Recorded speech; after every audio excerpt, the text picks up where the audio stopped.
Good evening from NYChessKids, Saudine again. In this lesson, we're going to be learning about the King's Gambit. This is a very exciting opening and a lot of fun, right? So let's see. Pawn goes to e4, pawn e5, and now white plays this move, f4. So white is giving this pawn for free, so that's why it's called Gambit, right? But let's see what is the reason White is doing this. Why do we give this pawn for free? And at the same time, look at this diagonal.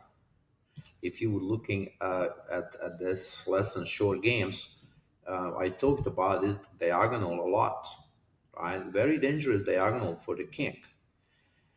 Now, what can Black do here?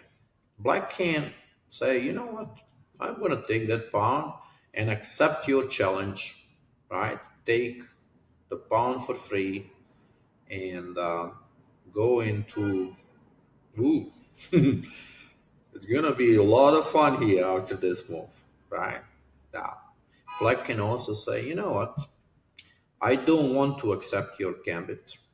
It's too dangerous for me. I want to play more like d5 and play a counter gambit. You can do that, right? How about this? We first see the gambit. Let's take the pawn, right? Now, white can play many different moves here. One of them is knight f3, because this move, knight f3, is controlling this diagonal, so the queen cannot get to h4, right? Very good move. But there are many games. Like there's one game that I just recently uh, talked about in one of the videos in Paul Morphy games. Paul Morphy would play a move like this, Bishop c4, and and he was okay. Like if you played check, he would put the king on f1, right? He had fun like that. So this is something that you can learn as well. But let's see this move, knight f3. Now Black plays pawn to g5, protects this pawn, right? Look, the pawn is a pawn. Pawn is important, and Black is like, you know what?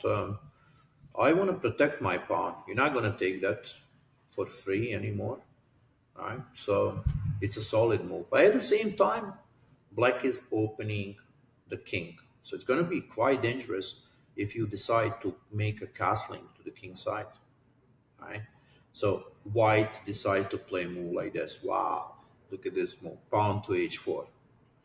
And he wants to destroy those pawns, right? If the Black would capture the pawn on h4, then the pawn on f4 would be very weak, right? So basically what would happen is after this move, the White would play pawn to d4, and then he wants to take this one, and then later he's going to take the pawn on h4 and develop the pieces, and the attack on the Black king could happen.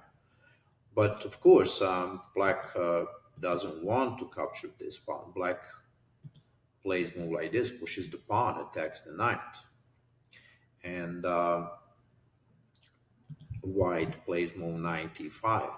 There are some games, maybe we'll see one of those when the White even gives this knight for free and plays move like bishop c4, and it's like a lot of cool stuff can happen there.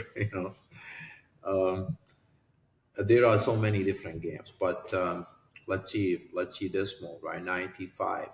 Now knight on e5, of course, it's attacking the pawn on f7, right? Right now also attacking the pawn on g4. It's a powerful knight in the center, right? Black can play move like knight f6, right? Very nice move, protecting the pawn on g4. And and on bishop c4, see now this attack is happening. Hey, I hope you're gonna remember this move. We talked about this move so many times in two knight defense, in Evans Gambit, in Joko Piano. What are you gonna play here with the black side? How do you defend your pawn on f7? I hope you found this move. If you did not, I'm going to talk about this move again and again in other lessons. Pawn to d5, and you block the bishop. Look, the bishop is blocked, and now when a pawn takes, look, pay attention how black doesn't even want to take that pawn with knight d5, right? But black plays move like bishop d6, right? Because what is very important in open games like this, look, kings are in trouble. Both kings are in trouble. It is very important to develop your pieces very, very fast and develop all of them, right? So right now, white has some problems here. Look, those pieces are not playing, and black has some issues. So those pieces will have to get into the game, right? But this is just a little bit about the King's Gambit, introduction to King's Gambit, so that you know what's going on, what kind of opening is that, right? Let's go back. We're gonna see this one more time, right? Pawn goes to e4, e5. How about now we study the other opening? Like instead of taking on f4, if you are black here, you could play a move like this. Say, look, I don't want to take the risk. I don't want to play the gambit. I just play counter gambit. Now, when you play a counter gambit, you may give the pawn for free. So instead of taking a pawn for free, you give the pawn. So look, now white can take, and you see the black doesn't want to take the pawn here, but black pushes the pawn to e4, and the reason for that is this pawn is blocking the knight. The knight cannot get into the game, right? So see now the black is pawn down instead of being pawn up, right? But this is still very good for black. Now pawn goes to d3.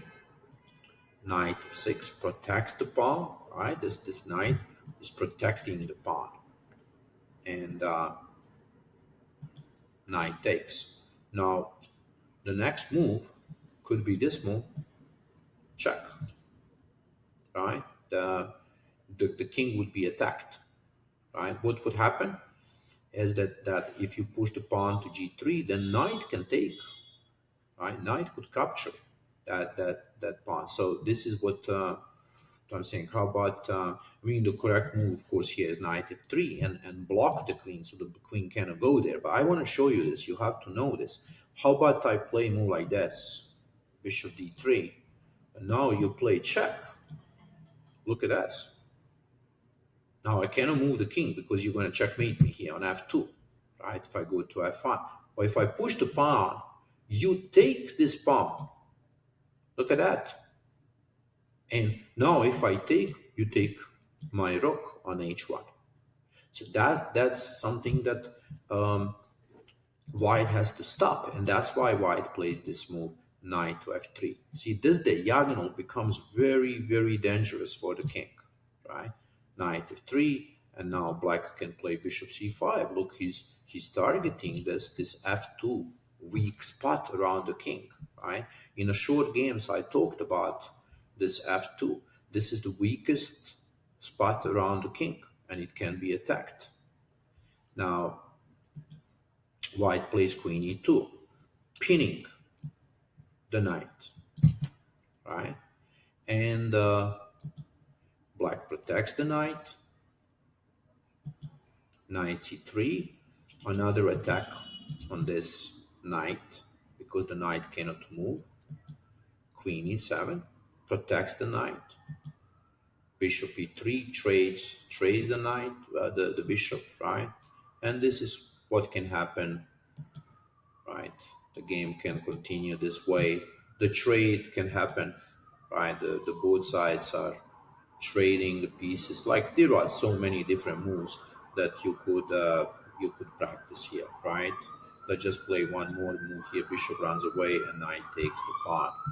And this is a very interesting game. Like both sides played very well, right? Let's go back and just see this move one more time.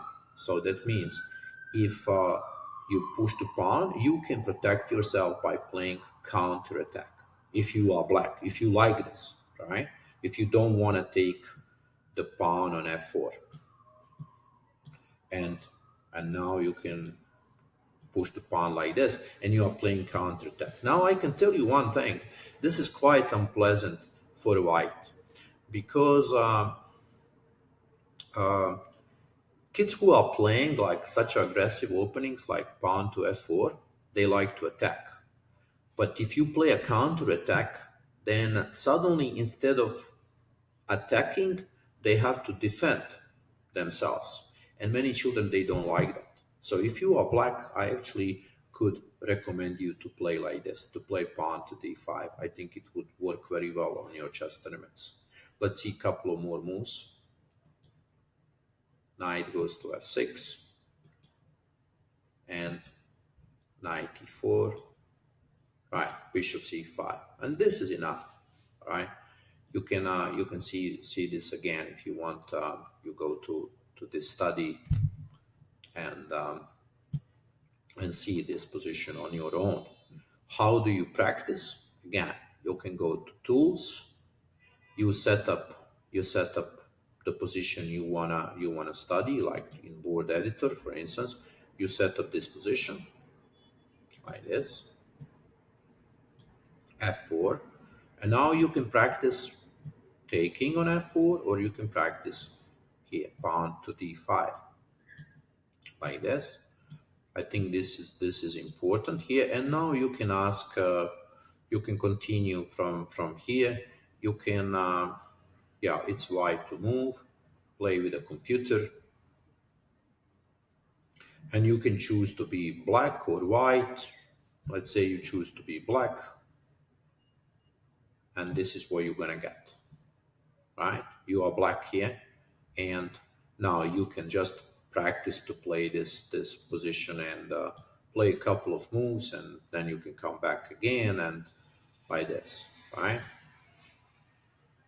So this is something that that you can do, and this is how you learn the opening, right?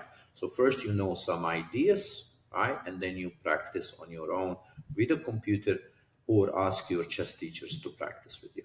Okay, kids, I hope you enjoyed this lesson. I am going to see you in the next one. Have a good night. Bye bye.